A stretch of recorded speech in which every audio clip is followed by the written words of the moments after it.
Donc, le système immunitaire, c'est quoi? C'est un ensemble de quoi?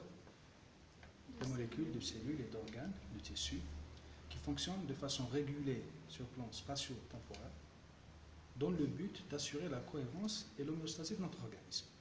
Et on a vu que le système immunitaire, avant de lancer sa réponse contre le danger, ou bien démarrer une tolérance, il faut d'abord la phase de reconnaissance. Il faut la phase de reconnaissance. Et une fois qu'il démarre sa réponse, on a besoin vers la fin de quoi? D'une régulation et le retour à l'homéostasie. Ok? Et on a vu que les modules de reconnaissance du système immunitaire, on peut les regrouper en trois groupes. Soit le danger est soluble, donc on a besoin de PRR soluble, n'est-ce pas? Pathogen Recognition Receptor. Soit, voilà, il est donc le PRR, donc le PRR soluble, donc on peut, par exemple, ici, on rappelle que le foie, il joue un rôle très très important, ok? Parce que le foie sécrète les protéines, beaucoup de protéines du complément. Il sécrète aussi la CRP. Et la CRP, on va la voir, c'est une très très importante PRR soluble. Okay? Donc le complément, la CRP, okay? La CRP, elle est pentamérique, la CRP, comme une main, et elle s'accroche au corps apoptotique ou bien à un pathogène. On a les PRR, et ça c'est le complément, les PRR membranaires. Exemple, on a vu les TLR, n'est-ce pas?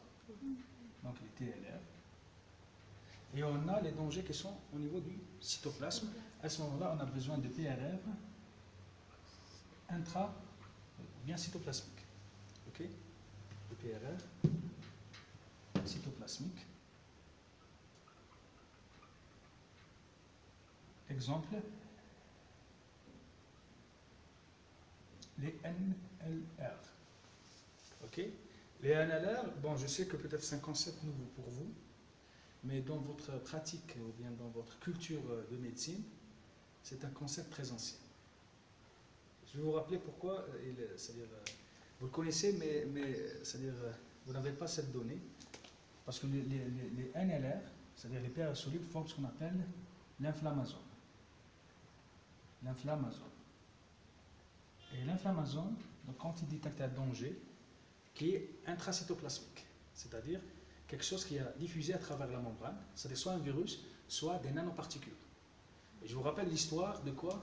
Vous la connaissez, c'est-à-dire qu'il y a un nanoparticule qui déclenche, donc qui est détecté parce qu'il traverse la membrane cytoplasmique, okay, et qui est détecté, reconnaissance par l'inflammasome, et qui provoque une inflammation à bas bruit, c'est-à-dire une réponse immunitaire contre ce nanoparticule, et à la fin, ça se complique par un cancer.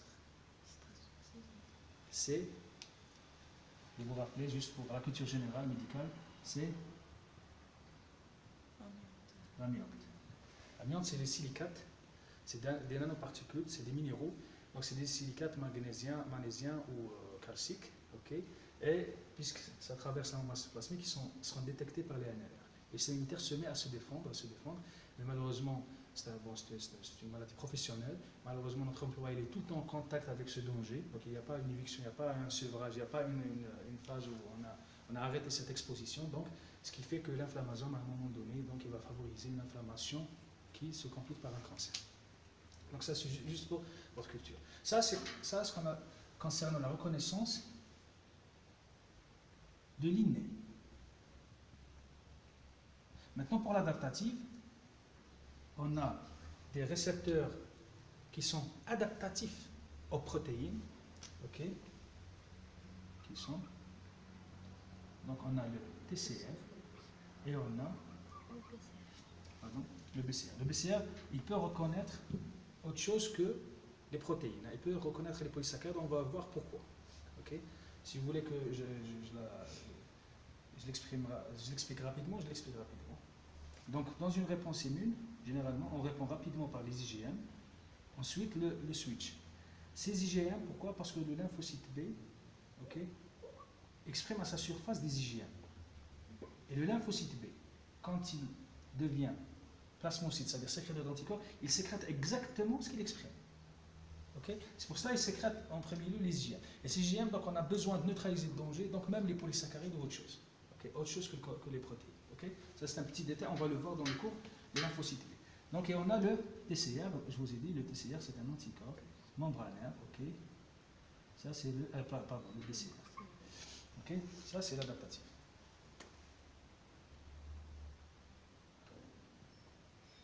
Ensuite, on a une phase d'amplification. Donc, dans le complément, la reconnaissance elle est assurée donc, par trois types. Donc, on a la voie classique, la voie des lectines et la voie alterne. Ça, c'est les voies, c'est-à-dire les plus connues et qu'on enseigne dans la faculté, c'est-à-dire académique en quelque sorte. Mais on a d'autres voies, bypass. Par exemple, la coagulation peut activer le complément. Okay? Il y a d'autres voies qui activent ce système parce que le complément c'est un système plasmatique. On a le système plasmatique et on a le système intracellulaire, on va le voir tout de suite. Okay?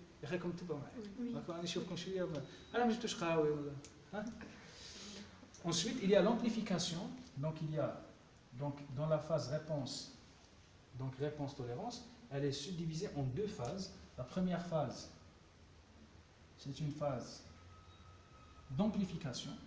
On doit amplifier le signal. Ensuite, effectrice.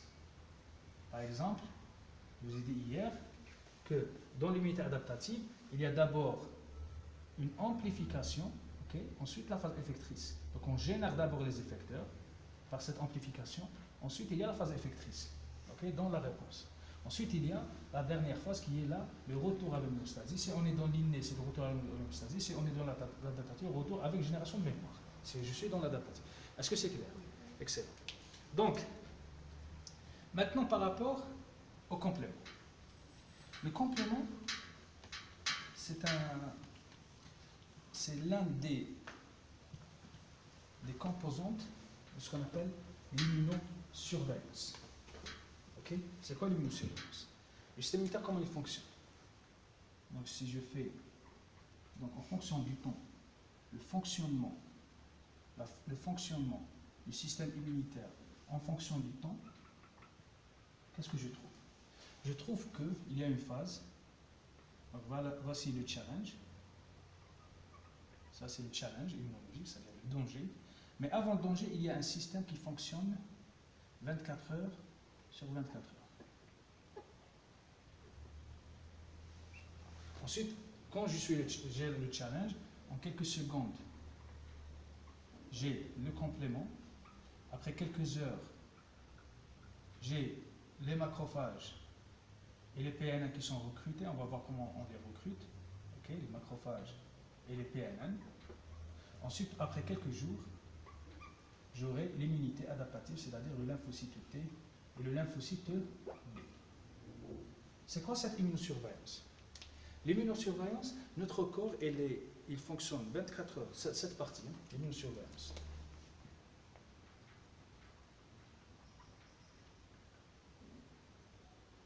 Donc, tout le système immunitaire assure l'immunosurveillance. Mais il y a une immunosurveillance qui est permanente, 24 heures sur 24 heures. Par exemple, si je prends le foie, il sécrète à peu près donc 1 à 1,5 g de C3 donc, par jour, et il consomme la moitié, à peu près 0,5.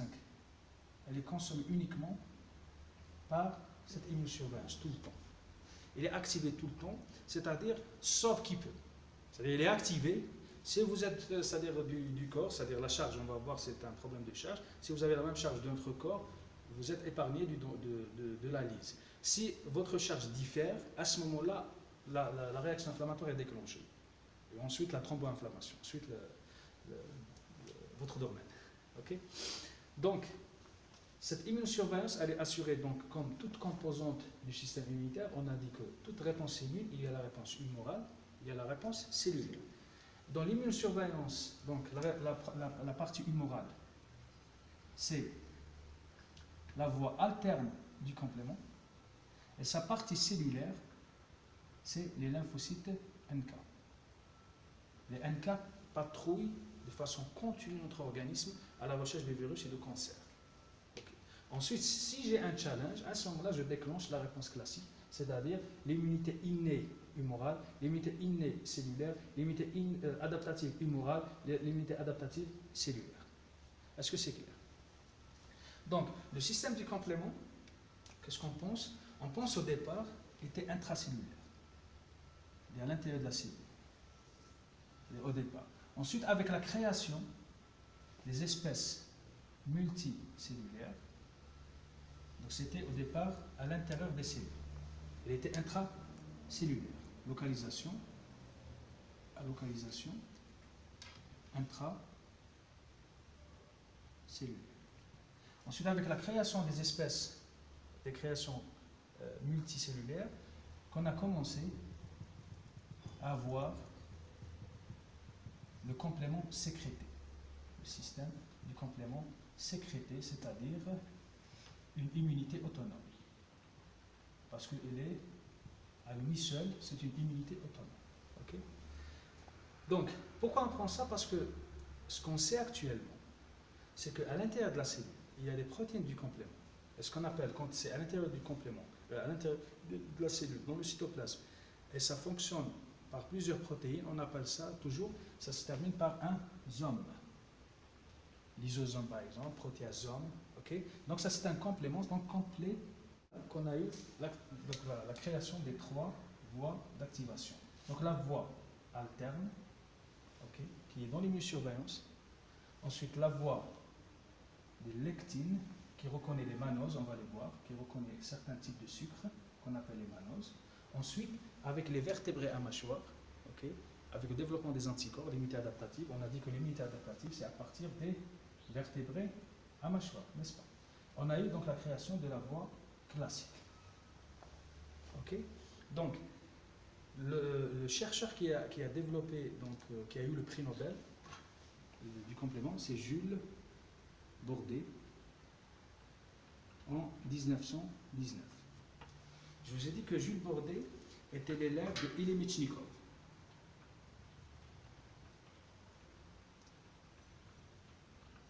Et Ilimichnikov, il a découvert l'immunité cellulaire. Okay? Il a découvert l'immunité cellulaire. Et il a partagé le prix Nobel de 1908 avec un Allemand. Ilimichnikov était un institut Pasteur au départ. Et l'Allemand, c'est Paul Ehrlich, qui a découvert l'immunité humorale. Okay. Il a proposé la théorie, ce qu'on appelle la théorie. Il a proposé, il a proposé la théorie des chaînes latérales. Ça veut dire quoi? Donc, nos cellules d'immunité sécrètent des protéines, okay, contre un danger. Ensuite, il y a des protéines, des pièces, qui complètent l'action de ces protéines contre le danger. Pardon. Qui complètent l'action de ces protéines contre ce danger. Okay? Est-ce que vous êtes d'accord avec moi? On ne savait pas que ces protéines sont des anticorps. Ok? Est-ce que comme tu peux m'arrêter? Donc, Ilimichnikov a demandé à son médecin, à son élève médecin, de vérifier la théorie d'Ilimichnikov, de Paul Ehrlich, sur l'immunité humorale. Qu'est-ce qu'il a fait? Donc, il a ramené donc, une souris, bien sûr. Je vais essayer de la dessiner. Je vous ai dit que je suis un mauvais dessinateur. Mais bon, je vais essayer quand même de...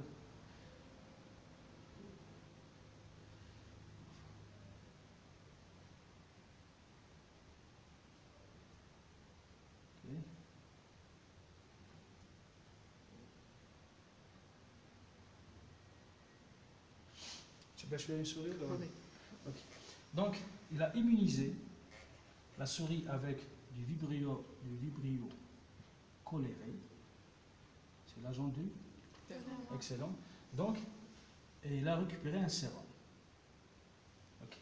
Ce sérum il est censé contenir ces chaînes latérales, la théorie de Paul-Ehrlich qui a été récompensée par le prix Nobel de 1908. Ok. Donc, elle a fait réagir ce sérum avec le Vibrium cholerae. Et il a obtenu une lyse. Une lyse de cet agent microbien. Ok. Donc, il a vérifié en fait compte la théorie de Paul-Ehrlich. Mais il avait une idée. Qui était, c'est ça donc son innovation. C'est quoi? C'est qu'il a introduit la physique dans son approche. Qu'est-ce qu'il a fait? Il a pris le même sérum, ok, il l'a chauffé. Ok, chauffage. Il a refait la même expérience avec le Vibrium cholerae. Donc, et on n'a pas eu, pas de lise, pas de lise. Okay. À ce moment-là, donc, il était dans une voie où il peut coincer Paul-Ehrlich dans sa théorie. Donc, c'était des chaînes latérales. Donc, comment ça se fait qu'à une température à 56 degrés seulement, et à ce moment-là, il a eu l'idée. Donc, son maître était très très content parce qu'il a critiqué la théorie de celui qui a partagé le prix Nobel avec lui. Mais il était médecin, il était très intelligent. Qu'est-ce qu'il a fait? Il a poussé son raisonnement un peu plus loin. Donc, il a ramené une autre souris. Ok, pardon. On va essayer de la dessiner rapidement. Ok.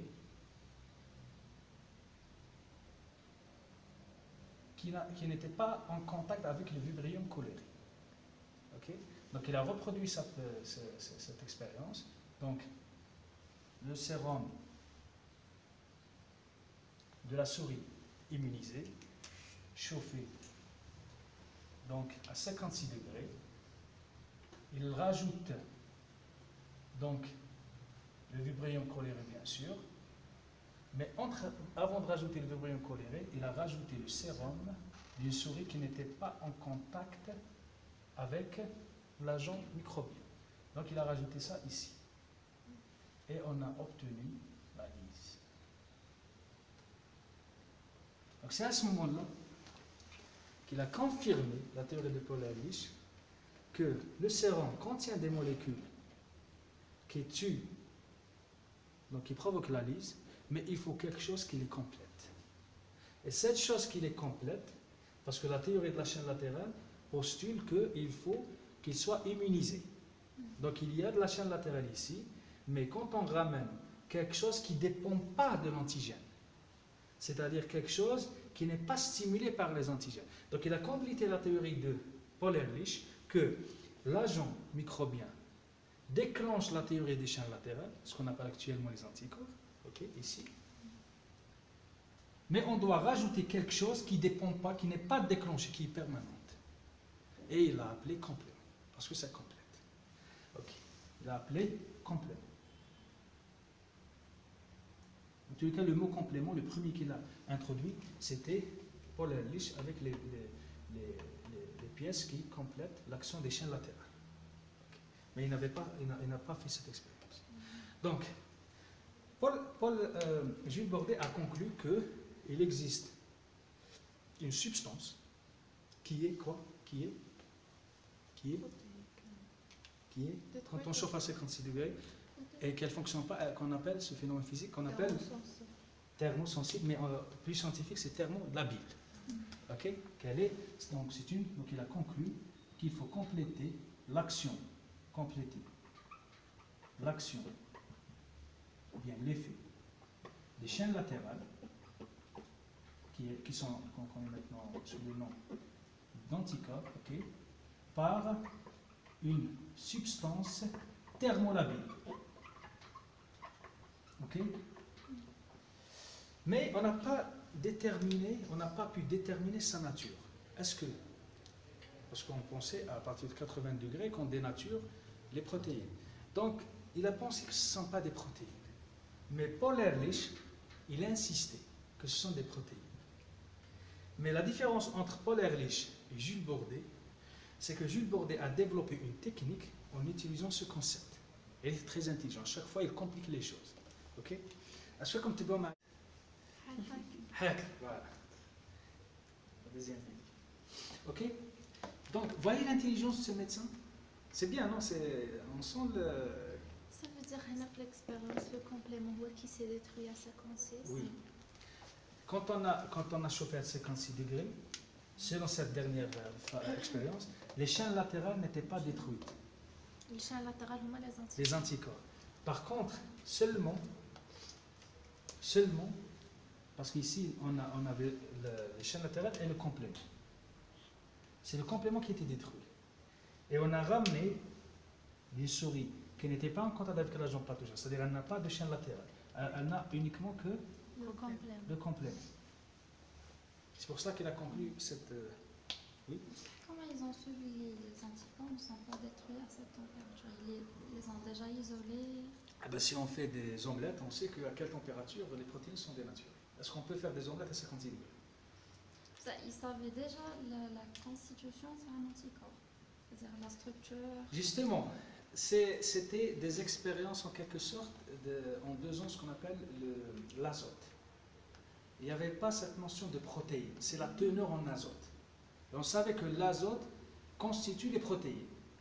Mais c'est-à-dire en quelque sorte, on ne savait pas que ce sont des protéines, okay? Mais de nature, c'est-à-dire qui ont de l'azote. C'est-à-dire la teneur en azote qui a déterminé ce profil biochimique. C'est-à-dire qu'ils contiennent de l'azote, c'est-à-dire des protéines. Vous voyez? Est-ce que c'est clair? Donc, qu'est-ce qu'il fait?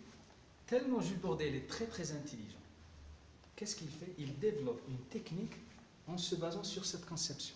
Sachant que, pour lui, on va voir, il a eu le prix Nobel. Et il a développé une technique qui est restée, ce qu'on appelle la technique, le test d'inhibition du complément. Le test d'inhibition du complément qui a été développé par Jules Bordet, il est resté pendant 50 ans. C'est la première innovation biotechnologique dans le diagnostic médical. Ok? C'est le premier test biotech en sérodiagnostic. Avant l'ELISA, avant l'immunofluorescence, avant la radio-immunoassay. Okay? Donc, qu'est-ce qu'il a, c'était quoi son concept? Donc, il ramenait, donc, si j'ai un patient qui était en contact avec un pathogène, je ne sais pas, il est venu à l'hôpital, donc on suspecte qu'il a, par exemple, il était en contact avec tel agent infectieux. Donc, je le prélève. S'il a les chaînes latérales avec du complément, qu'est-ce que je fais? Je rajoute une batterie, c'est-à-dire plusieurs expériences avec différents agents microbiens. Je dois diagnostiquer quelle est l'origine de cette infection. Donc, une fois en contact, par exemple, je prends le vibrio choléré, je ne sais pas, l'agent de la diphtérie, je prends la rougeole, je ne sais pas, ok? Donc, j'aurai quoi? Ces chaînes latérales vont se fixer sur ces microbes, ok? Et activer le complément. Si mon malade donc, était en contact avec le vibrio choléré, donc j'aurai la réaction uniquement ici, n'est-ce pas? Et tout le complément sera consommé. Parce que une fois que la chaîne latérale se fixe, elle va fixer toutes les protéines du complément. Et j'aurai ici rien. Ok? J'aurai ici mes chaînes latérales normales et mon complément normal, n'est-ce pas? Parce qu'il était en contact avec cet agent pathogène. Donc, il a refait la même chose. Ensuite, il rajoute quoi? Il rajoute des globules rouges, ok, contre lesquels il a généré des anticorps. Donc, il rajoute en quelque sorte des complexes humains à base d'érythrocytes. Ok? Les complexes humains, c'est en quelque sorte donc érythrocytes plus anticorps. Ok? Donc, si mon complément était consommé ici, dans la case vibrio choléré, est-ce que j'aurais du complément pour éclater le globule rouge? Non. Par contre, ici, j'aurais du complément pour éclater. Donc j'aurai donc absence de lyse, présence de lyse, parce que le complément de ce type, donc il va activer, donc il va consommer et provoquer, puisque c'est une suite anucléée, donc elle va libérer de l'hémoglobine, et je vais utiliser l'hémoglobine comme signal, parce qu'on n'avait pas encore développé les signaux enzymatiques par fluorescence, par radio. Donc le seul signal qu'on avait, qui a été développé par Jules Bordet, c'était le signal de l'hémoglobine, donc, et que je peux mesurer facilement grâce à un spectrophotomètre, parce qu'il a une densité optique, donc à une certaine longueur d'onde, généralement c'est 450 nanomètres. Ok? Donc, et aussi, pour le troisième agent, c'est-à-dire la même chose, lisse. Donc, je conclus que mon malade, ok, a, l'agent bactérien, c'est tel agent. Donc, cette technique, elle a donné naissance à une technique, ok, on va la voir, à une technique qu'on appelle, plus tard, le CH50. Cette technique, elle est restée irremplaçable jusqu'à l'heure actuelle, depuis ses premiers travaux en 1800, la fin des années 1800. Ok? Mais le point ici, c'est quoi? C'est qu'il a eu le prix Nobel et il a développé une technique irremplaçable sur un fondement scientifique faux. Il pensait que cette substance, elle est colloïdale, comme si qui disparaît avec la température, comme les micelles. Une fois on laisse le tube quelques heures au laboratoire, l'effet du complément disparaît. Ou bien on le chauffe, l'effet disparaît. Il pensait que c'est un état physique du sérum. Contrairement à Paul Ehrlich qui a insisté que ce sont des protéines. Donc il a pu avoir le prix Nobel et développer une technique. Est-ce que on peut faire des innovations, mais quand on voit le fondement scientifique était faux.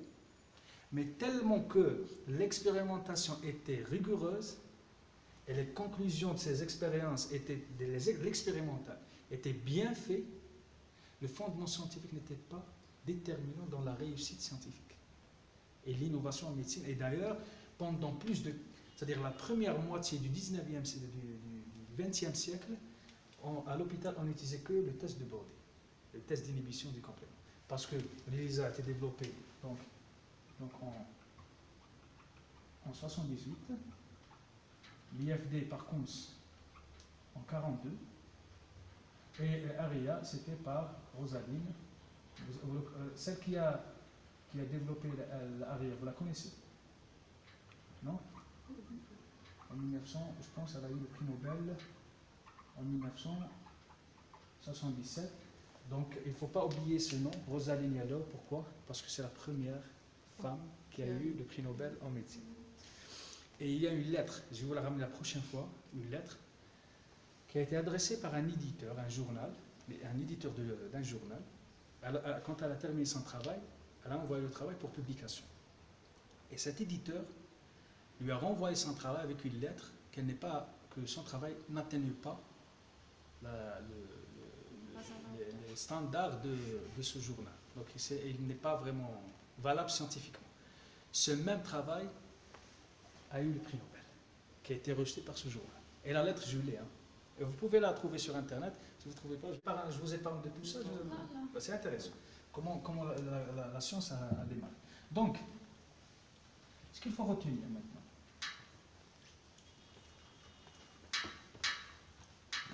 Donc on a vu l'immunosurveillance et on a dit que l'immunosurveillance, elle est basée essentiellement, elle est active 24 heures sur 24 heures, ok, et elle contribue essentiellement, ok, par exemple, le complément, quand on prend le complément, la première fonction c'est l'homéostasie de l'organisme. Mais il a d'autres fonctions dans le cadre de l'homéostasie, par exemple, la régénération tissulaire. On va la voir. Parce que vous savez quel est l'organe qui peut se régénérer facilement? Le foie. Excellent. Et donc on a fait des études sur les lézards. Quand on coupe la queue du lézard, elle pousse rapidement. Grâce à quoi? Grâce au complément. Parce que le complément, comme je vous ai dit au départ, donc il était intracellulaire par le complosome c'est pas complosion. Il y a quelque chose qui ne marche pas avec ce terme. Combinaison. Non, non. Enfin, on va revoir ça. Donc, parce que il intervient dans la balance physiologique de la cellule, ok? Essentiellement métabolique. Essentiellement métabolique, c'est-à-dire le transport du glucose et des triglycérides. Ensuite, avec les espèces multicellulaires, que le complément est devenu sécrété, ok? Dans le cadre donc d'assurer une immunité. Donc, l'homéostasie, parce que plus on avance dans l'âge, on a par exemple le premier composant de la voie classique, on l'appelle le C1Q, qui fait partie de la protéine C1, parce que le C1 il est formé de C1Q et d'autres protéines, on va les voir. Donc, il augmente avec l'âge. Et ce C1Q, c'est quoi sa première fonction? C'est de se fixer sur les cellules apoptotiques, okay, sur les corps apoptotiques. Non, c'est pas la peine. Sur les corps apoptotiques. Donc, je vous pose une question ici. Quel est l'autre terme qu'on utilise c'est-à-dire à part l'apoptose? Les cellules meurent par apoptose ou pas? Il y a un autre terme. Donc, ça n'a rien à voir avec le cours. Mais je sais qu'on doit, c'est-à-dire expliquer les notions, parce que ce sont des notions de base. On est au début du cours d'immuno. Donc, il y a l'apoptose. Et la deuxième façon par laquelle la cellule peut mourir, c'est la nécrose. Et quelle est la différence entre apoptose et nécrose? Apoptose, C'est physiologique. c'est physiologique. Le Elle programme. produit sa propre destruction. Tandis que la nécrose, c'est des facteurs extérieurs à la cellule. Très bien. Et quel est l'issue clinique ou physiopathologique? Quelle est la différence entre les deux? L'apoptose, c'est que la cellule, elle programme sa mort, comme vous avez dit, donc elle essaye de contenir tout son contenu nucléaire et cytoplasmique dans des vésicules, les corps apoptotiques. Donc, le système immunitaire ne détecte rien. Il n'y aura pas d'auto-immunité. Par contre, la nécrose, la cellule, elle déverse le contenu nucléaire et cytoplasmique à l'extérieur. Donc, il sera exposé au système immunitaire, on aura de l'auto-immunité. C'est ça ce qui explique l'auto-immunité dans le lupus. Le lupus, ça vient du mot loup, le masque du loup. Parce que les femmes ont un rash malaire, okay, comme un loup. Okay, c'est pour ça, au départ, maintenant on utilise le papillon. Par respect à nos malades, dans les congrès, on utilisait souvent dans les cours la photo du loup. Maintenant, par correction avec nos malades, on utilise le papillon. Un papillon comme ça. Et même, c'est-à-dire qu'il symbolise le lupus. Donc on a enlevé la photo du loup. Okay? Donc, dans la nécrose, chez ces femmes, donc exposées aux UV, par exemple dans la plage, etc., donc les kératinocytes meurent par nécrose. Et la nécrose donc permet, c'est-à-dire elle va pousser le contenu cellulaire à être intracellulaire, c'est-à-dire nucléaire, cytoplasmique, à être exposé au système immunitaire. Et c'est pour ça que le premier marqueur du lupus, c'est les anticorps anti-ADN. Vous voyez? Oui. Vous êtes d'accord, Marie? Très bien. Donc ça, c'est juste un détail. Donc, je reviens sur le C1Q. Le C1Q, il se fixe sur les corps apoptotiques. Okay? Il se fixe sur les corps apoptotiques et il permet l'homéostasie. C'est pour cela que les patients qui sont... Donc, il y a le MBL de la voie classique et il y a une autre protéine qui est très importante. Le C1Q, il est comme ça. Donc, il a 6 têtes globulaires. On va le voir. Et on a une autre protéine qui lui ressemble, qui a des têtes aussi.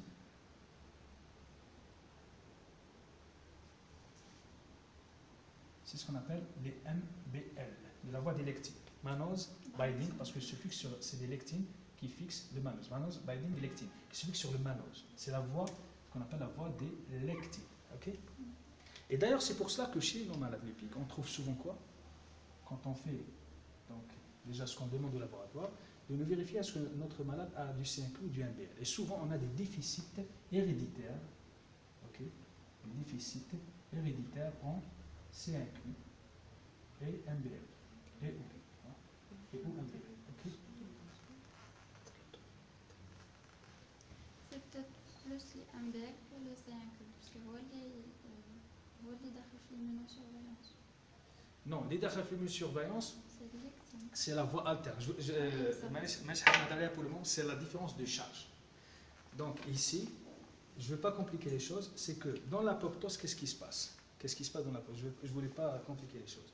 C'est que la membrane, qu'est-ce qu'elle fait? Elle change. Voilà. Il y a un inversement de la charge qui est détecté par la voie alterne. Je ne vais pas le mettre maintenant. On va le voir par la suite. Pour ne pas compliquer les choses. Est-ce que c'est clair pour le moment? Okay. Donc, en plus de l'homéostasie, le complément, il intervient où? Il intervient dans l'immunité. Dans l'immunité innée. On a dit que c'est d'ailleurs la première découverte de ce système était associée à quoi? À sa fonction avec l'adaptative, avec les anticorps. Donc il intervient aussi avec l'immunité adaptative. Donc c'est la branche humorale, donc en quelques secondes, donc c'est la branche humorale de l'immunité innée. C'est la première composante immunitaire qui fait face aux infections. Donc généralement par la sécrétion, donc plutôt par la protéine clé du complément, le cœur du complément, c'est le C3. Okay? Et le deuxième cœur du complément, c'est le C5. Hein? Oui, on va l'avoir, mais le C5 complet. Et le médicament qui cible le C5, c'est le médicament le plus cher au monde. Parce que, on va voir par la suite, c'est comme les principes de la thermodynamique. C'est-à-dire, les premières composantes d'un système sont les composantes qui consomment plus d'énergie et qui sont indispensables. C'est la même chose quand on construit une maison. C'est les fondations qui sont les plus importantes, ensuite la maison. Mais les fondations, par contre, alors que ça, c'est là-haut, c'est la même chose. C'est pour ça qu'elle est impliquée partout, et c'est pour ça qu'on a développé le médicament, et par hasard, le médicament était le médicament le plus cher. Okay? Donc, généralement, les protéines du complément circulent sous forme inactive. Et il faut les scinder en grands fragments, qu'on appelle le binding fragment, ici c'est C3b, et un petit fragment qui est anaphylatoxine, qui diffuse. C'est pour ça qu'on dit A. Par contre, celui qui reste fixé, c'est-à-dire sur l'agent qui a déclenché cette activation, on l'appelle B, binding, ou big. Donc big, le plus grand fragment, ou bien binding. Ça veut dire le C3, quand il est activé, il donne le C3b et C3a. C3a. Excellent. C3a yimchi ou C3b égale. Exactement. La même chose, donc le C3a. La même chose pour le 5, il donne le big, donc c'est le C5 binding qui se fixe, et le C5a qui part. Donc, C3b, bon, bien sûr, au départ, le système immunitaire préfère, le système du complément, qu'il active uniquement le C3. Pour passer au clivage du C5, il faut quelque chose, on va le voir. Okay? C'est pour cela que maintenant, je vais essayer d'effacer, juste pour vous expliquer que c'est le deuxième cœur du complément. Okay? Je vais effacer le C5. Donc, ce C3 binding, qu'est-ce qu'il fait? Il va se fixer au complexe. Voilà. Puisqu'il est binding sur la bactérie, il reste sur la bactérie. Ok? On va prendre l'exemple de la bactérie. Le C3A, c'est une anaphylatoxine. Donc c'est une anaphylatoxine. Il marche? Oui. Excellent. Qu'est-ce qu'il fait cette anaphylatoxine? Il va ramener les cellules inflammatoires, PNN et macrophages, parce qu'ils ont le récepteur à 7 passages transmembranaires. Celui qui a 7 passages transmembranaires. Hier, on a parlé de ça. C'est le chimiotactisme. On va le voir. C'est le C3A récepteur. Okay, c'est simple. C'est le C3A récepteur. C'est simple. Okay? Qui va attirer par chimiotactisme, tactisme, et en même temps, il donne un signal, ok, pour préparer l'inflammation à ces cellules inflammatoires. Et ces cellules inflammatoires interviennent après quelques heures, ils vont venir, ok. Et quand ces cellules viennent, qu'est-ce qu'elles trouvent? Elles trouvent du C3b sur la bactérie. Et bien, ces cellules phagocytaires, ils ont des récepteurs pour le C3b. Donc ce C3b a facilité la phagocytose. Et le phénomène de faciliter la phagocytose, on l'appelle opsonisation, qui a été découvert par un certain médecin-chercheur, Wright, qui a découvert l'opsonisation. Ensuite, on a dit qu'il intervient dans l'adaptative. Comment il intervient dans l'adaptative? Est-ce que معايا s'il vous plaît? ولا عيتوا؟ مازال ما عيتوش. جيبوا لها تاني جبت. Comment il intervient dans l'adaptative? Hier, on a parlé que dans la moelle osseuse, le B immature, elle exprime de l'IgM. B immature. Okay. Donc hier, qu'est-ce que je vous ai dit? Pour vous simplifier les choses, j'ai toujours utilisé les notions. Je vous ai dit que comment étudier l'immunologie, on a dit par des modèles qui sont théoriques ou expérimentaux, et en même temps par les maladies. Donc l'homéostasie, on l'a découvert grâce au déficit en C1Q et MBR qui provoque quoi? De l'auto-immunité. C'est pour ça qu'on a compris que c'est lui qui est impliqué dans, et on a fait des recherches. La même chose ici, c'est on a des déficits dans les premières fractions, ok? Des déficits dans les premières fractions. Qu'est-ce qu'on aura? On n'aura pas de opsonisation. Et si on n'a pas d'opsonisation, si on n'a pas d'opsonisation, ces germes, qu'est-ce qu'ils font? Ils vont résister un petit peu à la phagocytose. Donc il y aura quoi? Ces germes, quand ils rentrent, je préfère mettre ici le polymicrotrophile comme ça pour expliquer, parce que le polymicrotrophile, on a dit hier que c'est elle, la première cellule antibactérienne. Donc s'il n'y a pas d'opsonisation, c'est-à-dire que la balance elle est en faveur de la bactérie. Donc il peut, qu'est-ce qu'elle peut cette bactérie? Elle peut contrôler les PNN. Et on aura quoi? Une infection pyogène, le PU, parce qu'elle va contrôler. Donc si j'ai pas d'opsonisation, j'aurai quoi? Des infections? Des infections à germes? À germes? Pyogène. Ça c'est très important. À germe pyogène. Est-ce que c'est clair? Oui. Cette notion? Excellent. Maintenant, le B immature, on a dit qu'il doit passer au niveau de la rate pour devenir mature, c'est-à-dire B mature, IgM et IgD. Donc IgM et IgD. Mais pour passer, il a besoin de quoi? Il a besoin du help du complément. Parce qu'il exprime un récepteur qu'on appelle le CD21. Je vais vous dire quelque chose. Les cartes d'identité d'une cellule, si on est dans le lymphocyte T, c'est de 1 à 10. Le CD1, CD3, CD4, CD8, ok?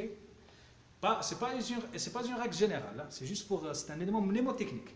Si je suis dans le lymphocyte B, c'est aux alentours de 20, c'est-à-dire 19, 20, 21, 22. Est-ce que c'est clair? Excellent. Donc ce CD21, c'est quoi en fait compte? C'est un complement receptor 2. C'est le deuxième récepteur du complément. Et c'est pour cela, je reviens toujours, comment utiliser le système immunitaire, parmi les modèles, c'est les maladies, les révélations divines. Quand j'ai un déficit, donc ça, il reçoit donc le signal du C3b. Ok, ce C3b donne le signal à ce CD21 parce que c'est le CR2, c'est le récepteur du C3b. Si j'ai un problème avec le C3, j'aurai c'est-à-dire mon malade a un déficit ou un problème avec le C3, j'aurai toujours une diminution de la production des immunoglobulines. Ok? Ce qu'on appelle, on va le voir par la suite, ce sont ce qu'on appelle les communs variables. Les déficits immunitaires communs, je vais l'écrire, donc ce qu'on appelle le commun, un déficit immunitaire commun variable. Ok? Est-ce que c'est clair? Pourquoi quand même Très bien. Donc il ressemble, c'est-à-dire like, c'est-à-dire pseudo, c'est-à-dire en quelque sorte, je vais mettre ça, il ressemble au commun variable. C'est quoi le commun variable? Il y a un déficit, on va le voir dans le cours déficit, il y a une catégorie de déficit qu'elle touche beaucoup de gens, c'est pour cela qu'elle est commune, et qu'elle est variable dans ses symptômes. Donc il y a quelqu'un qui a des lymphomes, l'autre il y a d'autres immunités, mais c'est la même chose. C'est un problème avec le lymphocyte B. Mais le commun variable, c'est pourquoi j'ai mis pseudo commun variable, parce que le commun variable c'est un problème du lymphocyte B, fonctionnement du lymphocyte B pur. Mais quand on a un problème chez nos patients, qui a un problème avec le C3, on va voir le C3, peut-être déficitaire, ou quelque chose qui le rend déficitaire, de façon acquise, on va le voir. Et ça, on va le résumer sur le terme problème. Problème du C3, on aura un déficit qui ressemble au déficit commun variable, c'est-à-dire une diminution de la production d'anticorps. Ok? Donc, en quelque sorte, pour que les lymphocytes B deviennent actifs, il faut un agent pour... En quelque sorte, on va la pour voir. avoir le C3B, enfin, avec l'agent qui déclenche le clivage du Non, C3. pas forcément l'agent. Je vous ai dit qu'il y Parce a que un c'est un mécanisme C3B. d'immunosurveillance, on va le voir, le takeover. Il y a la production permanente du C3B dans l'organisme. Non, ça n'a rien à voir avec les pathogènes. Ça, c'est à l'état physiologique normal du développement du lymphocyte B. Pourquoi? Parce que j'ai toujours cette amplification 24 heures sur 24 heures qui me génère ce 3B grâce à la voie alterne du complément. Ok? Oui. Non, je vous ai compris. Vous m'avez compris. Oui. Je peux vous tutoyer, c'est pas. Parce que il y a 3 lettres, 4 lettres. Tu c'est 2. Donc on économise un peu de temps. Donc, et on a dit que une fois qu'il devient mature, il donne ensuite le challenge. Ensuite un challenge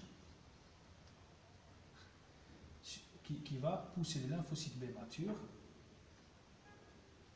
donc l'antigène, à devenir plasmocytes, n'est-ce pas? Et sécréter des anticorps. Le challenge ou le microbe? Le microbe, le challenge. Un challenge immunologique. Donc ces anticorps vont utiliser le complément par la voie classique. Donc il intervient dans l'immunité innée, adaptative. Donc le complément intervient dans l'adaptation. Maintenant, je vous ai expliqué que le complément intervient dans l'homéostasie de l'organisme, dans l'immunité innée, et je suis en train de parler de l'immunité adaptative. Est-ce que vous êtes en train de me suivre? Excellent. Pour le lymphocyte T, la même chose dans l'adaptatif, parce qu'il y a le lymphocyte B et le lymphocyte T. La même chose, quand il est au repos, le lymphocyte T,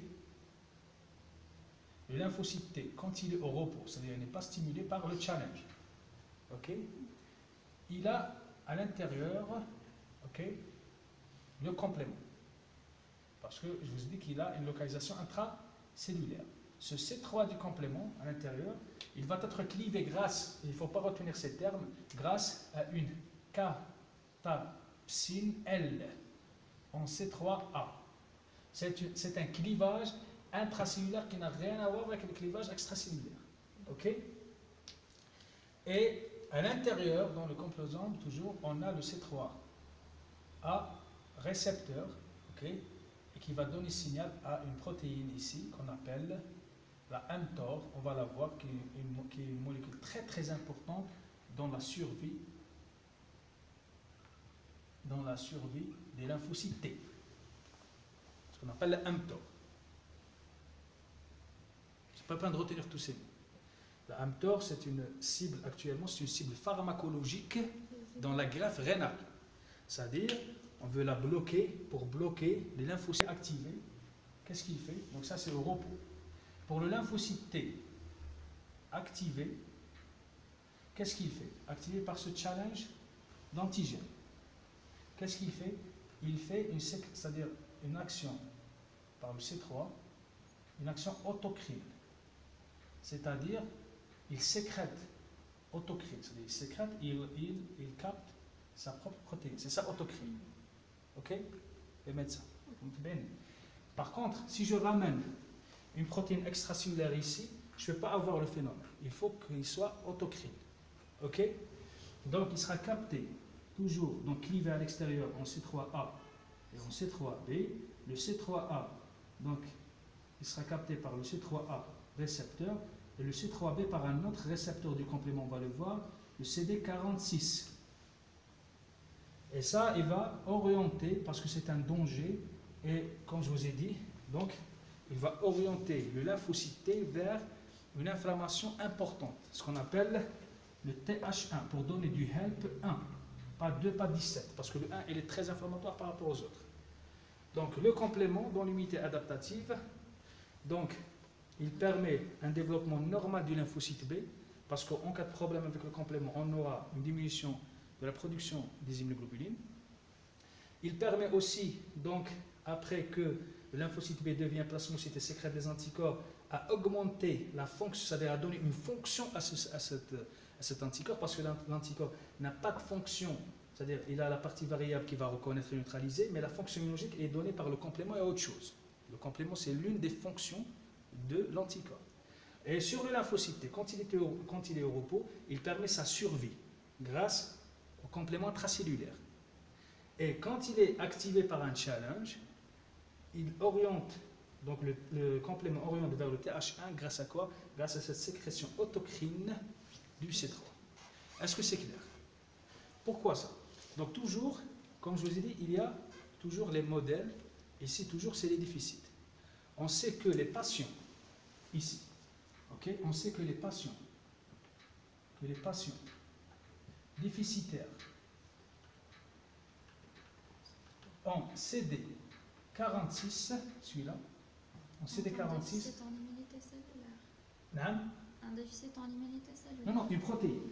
Cette protéine qui fixe le C3b. Non, je veux dire, la conséquence, c'est un déficit en immunité Non. cellulaire. Non. Ces patients, ils ont un TH2 normal, mais un TH1 altéré. Ils n'arrivent pas à développer du TH1 normalement. Ok? Donc ils auront. C'est pour ça. Non, il faut. C'est très simple. Hein. On raisonne simplement. Les modèles expliquent. Je vous ai dit, le but du modèle, c'est quoi? C'est qu'il explique, il réduit le phénomène aux dimensions les plus simplistes possibles. Ok? Donc on reste dans TH1, c'est-à-dire selon la causalité. On ne rentre pas dans les. Vous voyez?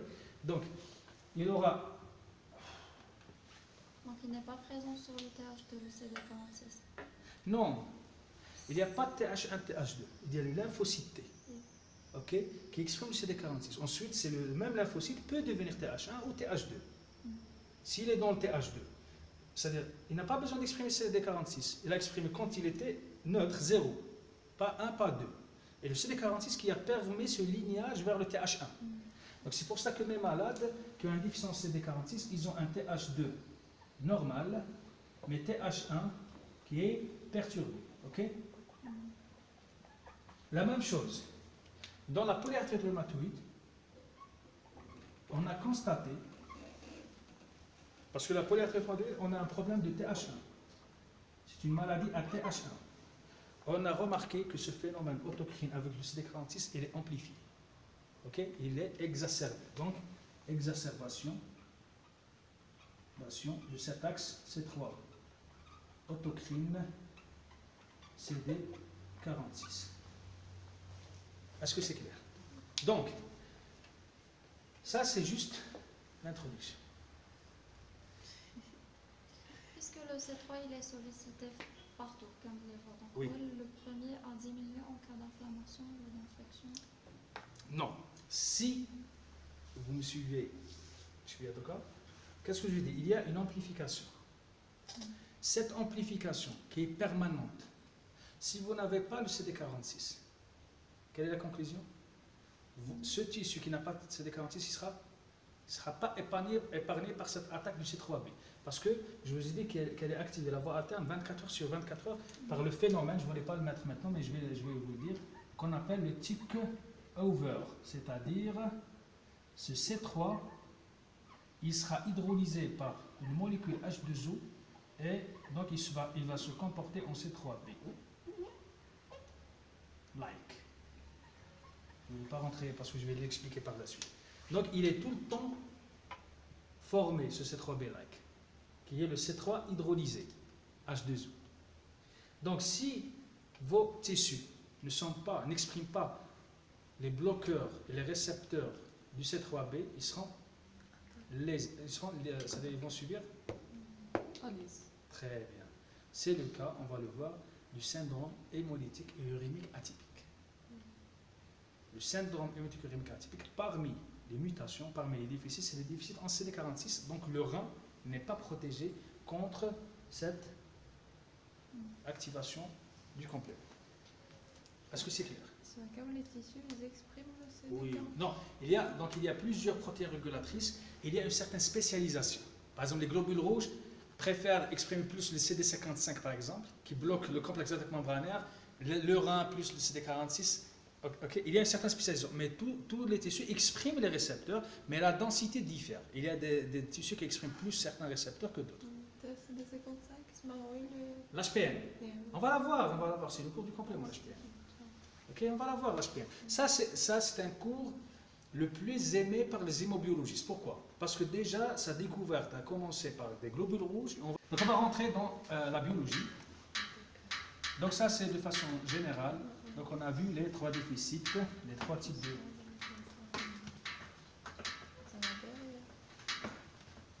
Donc on va passer à la biologie. La biologie du complément est très simple. La biologie, donc c'est la 2. Donc dans la 2, donc on a généralité, activation, régulation, effet secondaire. C'est ça le cœur du cours. Donc dans le point généralité, on va parler de certains points qui sont indispensables.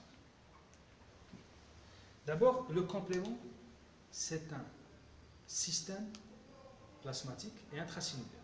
Ce qu'on va exposer par la suite, c'est que le plasmatique. Okay? Donc il est plasmatique. Et il circule sous forme inactive et de zymogène. Vous connaissez zymogène? On va la voir.